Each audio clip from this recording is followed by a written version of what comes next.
ಓಂ ಸಾಯಿರಾಮ್. ಸಮರ್ಥ ಸದ್ಗುರು ಸಾಯಿನಾಥ್ ಮಹಾರಾಜ್ಗೆ ಜೈ. ನಮ್ಮ ಸಾಯಿ ಕುಟುಂಬದ ಎಲ್ಲ ಸಾಯಿ ಭಕ್ತರಿಗೆ ನಮಸ್ಕಾರ. ಸಾಯಿ ಆಶೀರ್ವಾದ ಸದಾ ನಿಮ್ಮ ಮೇಲೆ ಇರಲಿ ಅಂತ ಬಾಬಾಗೆ ಬೇಡ್ಕೊಂತ ಇವತ್ತಿನ ವಿಡಿಯೋ ಶುರು ಮಾಡ್ತಾ ಇದ್ದೀನಿ.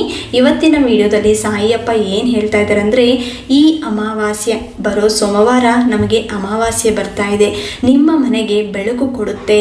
ಆ ದಿನ ಈ ಒಂದು ಕೆಲಸವನ್ನು ಮಾಡಿ ನಿಮ್ಮ ಕೈ ತುಂಬ ದುಡ್ಡು ಅನ್ನೋದು ಇರುತ್ತೆ ಅಂತ ಸಾಯಿಯಪ್ಪ ಒಳ್ಳೆಯ ಸಂದೇಶವನ್ನು ನಮಗೆ 2 ದಿವಸ ಮುಂಚೆನೆ ತಂದಿದ್ದಾರೆ. ಈ ಸಂದೇಶವನ್ನು ತಪ್ಪದೆ ಎಲ್ಲರೂ ಕೂಡ ಪ್ರಯತ್ನ ಮಾಡಿ, ಅವರು ಏನು ಹೇಳ್ತಾ ಇದ್ದಾರೋ ಅರ್ಥ ಮಾಡಿಕೊಂಡು ಆಚರಿಸೋಕ್ಕೆ ಪ್ರಯತ್ನ ಮಾಡಿ. ಇದುವರೆಗೂ ನಾವು ಅನುಭವಿಸುತ್ತಿರುವ ಕಷ್ಟಗಳು ದೂರ ಆಗಬೇಕು ಅಂತ ನಾವು ಪ್ರಯತ್ನ ಮಾಡ್ತೀವಿ. ಏನೇ ಕಷ್ಟ ಬಂದರೂ ಕೂಡ ಸಾಯಿಯಪ್ಪ ಜೊತೆ ಹಂಚ್ಕೊತೀವಿ. ಯಾಕಂದರೆ ನಾವು ಅವ್ರನ್ನೇ ನಂಬ್ಕೊಂಡಿದ್ದೀವಿ, ಶ್ರದ್ಧೆ ಭಕ್ತಿಯಿಂದ ಆಚರಿಸುತ್ತೀವಿ. ಏನೇ ಹೇಳಿದ್ರೂ ಕೂಡ ಅದನ್ನು ಪ್ರಯತ್ನ ಮಾಡ್ತೀವಿ. ಸಾಯಿಯಪ್ಪ ಪರಿಹಾರಗಳು ಅಥವಾ ಸಾಯಿಯಪ್ಪ ಮಂತ್ರಗಳು ತುಂಬ ಪವರ್ಫುಲ್ ಆಗಿ ಇರುತ್ತೆ. ಯಾಕಂದರೆ ಯಾರೇ ಆಗಿರ್ಬೋದು, ಅದು ನಿಮಗೆ ಆಗಿಲ್ಲ ಅಂದರೆ ಇವಾಗ ನೀವೊಂದು ಪರಿಹಾರ ಮಾಡ್ತಾ ಇರ್ತೀರ, ಆ ಪರಿಹಾರವನ್ನು ಪ್ರಯತ್ನ ಮಾಡಿದ ನಂತರ ಕೂಡ ನಿಮಗೆ ಆ ಕಷ್ಟ ಕಾಲ ನೀವೇನು ಅನ್ಕೊಂಡಿರ್ತೀರೋ ನಿಮ್ಮ ಬೇಡಿಕೆ ನೆರವೇರಿಲ್ಲ ಅಂದರೆ ಅದಕ್ಕೆ ಒಂದು ಕಾರಣ ಅನ್ನೋದು ಇರುತ್ತೆ. ಸಾಯಿಯಪ್ಪ ಏನೇ ಮಾಡಿದ್ರೂ ಕೂಡ ಅವರ ಜೀವನ ಚೆನ್ನಾಗಿರಬೇಕು ಅಂತಲೇ ಮಾಡ್ತಾರೆ. ಅಂದರೆ ಅವರ ಭಕ್ತರಿಗೆ ಎಲ್ಲ ಒಳ್ಳೇದಾಗಬೇಕು ಅಂತಲೇ ಮಾಡ್ತಾರೆ. ಯಾರ್ಯಾರು ಅವ್ರು ನಂಬಿಕೊಂಡು ಅವ್ರ ಬಗ್ಗೆ ತುಂಬ ಯೋಚನೆ ಮಾಡ್ತಾ, ಸಾಯಿಯಪ್ಪ ಬಗ್ಗೆನೇ ಯೋಚನೆ ಮಾಡ್ತಾ, ಸಾಯಿಯಪ್ಪಗೆ ನಾವು ಪ್ರತಿದಿನ ಕೂಡ ನೈವೇದ್ಯ ಇಟ್ಟು ಪೂಜೆ ಮಾಡ್ತಾ ಸಾಯಿಯಪ್ಪ ನಾಮ ಜಪ ಮಾಡುತ್ತಾ ನಾವು ಚೆನ್ನಾಗಿರಬೇಕು ಅಂತ ಇರೋರು ತುಂಬ ಜನ ಇರ್ತಾರೆ.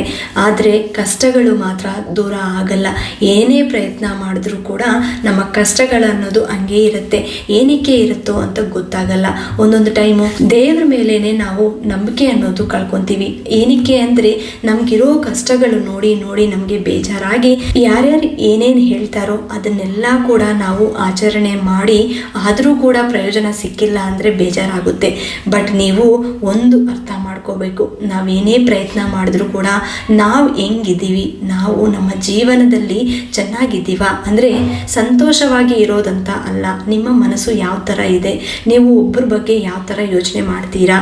ಸಾಯಿಯಪ್ಪ ಎಲ್ಲ ಭಕ್ತರಿಗೆ ಒಂದೇ ಹೇಳಿರೋದು, ಶ್ರದ್ಧೆ ಇರಬೇಕು, ಭಕ್ತಿ ಇರಬೇಕು. ಈ ಪರಿಹಾರಗಳು ಈ ಮಂತ್ರಗಳೆಲ್ಲ ಕೂಡ ಆಚರಿಸಿ ಪರಿಹಾರ ಮಾಡಿ ಅಂತ ನಾನು ಹೇಳಿಲ್ಲ. ನೀವು ಮನಸ್ಫೂರ್ತಿಯಾಗಿ ಒಂದು ನಮಸ್ಕಾರ ಕೊಟ್ಟರು ಕೂಡ ನಾನು ನಿಮಗೆ ಆಶೀರ್ವಾದ ಕೊಡ್ತೀನಿ ಅಂತ ಸಾಯಿಯಪ್ಪ ಹೇಳ್ತಾರೆ. ಅವ್ರ ಮೇಲೆ ಪೂರ್ತಿ ವಿಶ್ವಾಸ ಇರಬೇಕು ನಮಗೆ.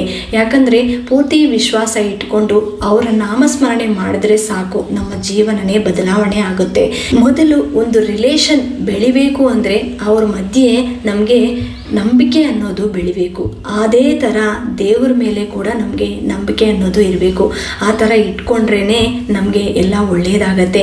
ಇನ್ನೊಂದು ಮುಖ್ಯ ವಿಷಯ ಏನು ಅಂದರೆ, ಸಾಯಿಯಪ್ಪ ಹೇಳಿರೋ ಅಂಥ 11 ವಚನಗಳು ನೀವು ಪ್ರತಿದಿನ ಇವನ್ನ ಓದಿ ನೀವು ಅರ್ಥ ಮಾಡ್ಕೊಳ್ಳಿ. ಸಾಯಿಯಪ್ಪ ಅದೇ ಥರ ಮಾಡ್ತಾರೆ, ಅವ್ರು ಏನು ಹೇಳಿದಾರೋ ಅದೇ ಮಾಡೋದು. ಅದಕ್ಕೆ ನೀವು ನಂಬಿಕೆಯಿಂದ ನೀವು ಸಾಯಿ ನಾಮ ಜಪ ಮಾಡಿದ್ರೆ ಅವರು ಖಂಡಿತ ಕರೀತಾರೆ. ನೀವು ಎಲ್ಲಿದ್ರೂ ಕೂಡ ಅವರ ಸ್ಥಾನಕ್ಕೆ ಹೋಗಿ ಅವರ ಆಶೀರ್ವಾದ ಅಂತೂ ನೀವು ಪಡಿತೀರಾ. ಮೊದಲು ನೀವು ಈ ಅಮಾವಾಸ್ಯೆ ದಿನ ಒಂದು ಚಿಕ್ಕ ಕೆಲಸವನ್ನು ಮಾಡಿ ನಿಮ್ಮ ಜೀವನದಲ್ಲಿ ಇರೋ ಕಷ್ಟಗಳೆಲ್ಲ ಕೂಡ ಸಾಯಿಯಪ್ಪ ದೂರ ಮಾಡ್ತಾರೆ.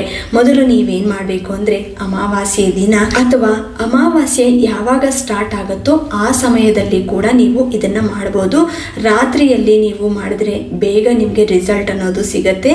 ಮಲಗುವ ಮುನ್ನ ಒಂದು ಗ್ಲಾಸಲ್ಲಿ ಅಂದರೆ ಗಾಜಿನ ಬೌಲ್ ತಗೊಳ್ಳಿ ಅಥವಾ ಗಾಜಿನ ಗ್ಲಾಸ್ ತಗೊಳ್ಳಿ, ಅದರಲ್ಲಿ ಸ್ವಲ್ಪ ನೀರು ತಗೊಂಡು ಅದರ ಜೊತೆಗೆ ಕಲ್ಲುಪ್ಪು ಹಾಕಬೇಕು.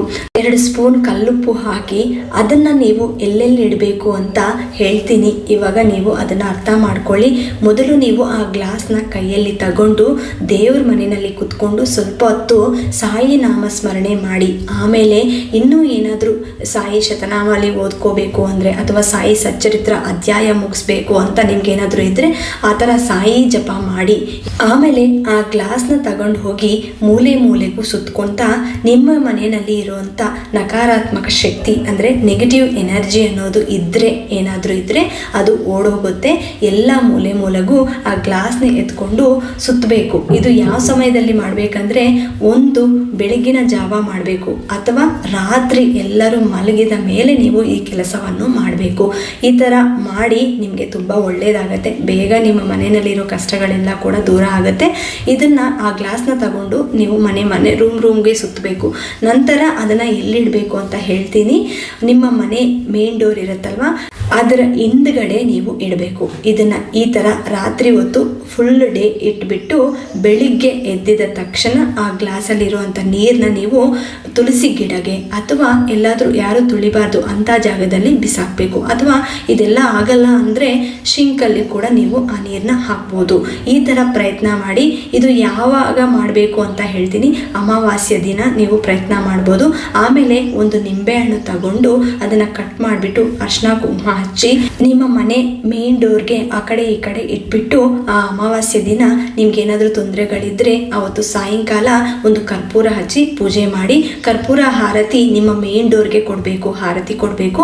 ಈ ಥರ ಪ್ರಯತ್ನ ಮಾಡಿ. ತಪ್ಪದೆ ನಿಮಗೆ ಏನಾದರೂ ತೊಂದರೆಗಳಿದ್ರೆ, ಅನಾರೋಗ್ಯ ಸಮಸ್ಯೆ ಅಥವಾ ಆರ್ಥಿಕ ಸಮಸ್ಯೆ, ಇನ್ನೇನಾದರೂ ತೊಂದರೆಗಳಿದ್ರೆ ಬೇಗ ಕ್ಯೂರ್ ಆಗುತ್ತೆ. ತಪ್ಪದೆ ಎಲ್ಲರೂ ಕೂಡ ಈ ಅಮಾವಾಸ್ಯ ದಿನ ಇದನ್ನು ಪ್ರಯತ್ನ ಮಾಡಿ.